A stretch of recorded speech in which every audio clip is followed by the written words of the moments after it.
Mapagpalang araw sa ating lahat. Narito ako ngayon sa aking munting gulayan at tayo ay magdidilig. Ano nga ba ang kahalagahan ng pagdidilig ng ating mga itinanim na gulay? Ito ay nagbibigay ng sapat na tubig na kailangan ng halaman para mabuhay at lumago ng maayos. Ang tumutulong din sa paglaki. Ang tubig ay mahalaga sa proseso ng photosynthesis kung saan gumagawa ng pagkain ang halaman. Kung kulang ang tubig, mabagal ang paglaki ng gulay. Pinapanatili ang kalusugan ng halaman. Ang tamang pagdidilig ay nakakaiwas sa pagkalanta at pagkamatay ng halaman. Nakakatulong din ito para manatiling sariwa at matibay ang mga dahon at tangkay.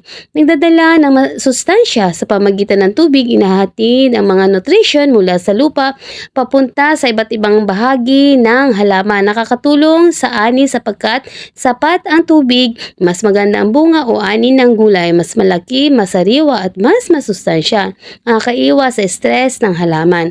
At kulang sa sobrang tubig ay maaaring magdulot ng stress sa halaman, kaya mahalaga ang tamang dami at regular na pagdidilig. Ang pagdidilig ay parang pagbibigay ng buhay sa gulay. Kapag tama ang pag-aalaga, mas magiging malusog at masagana ang iyong aanihin. Follow for more. Thank you for watching.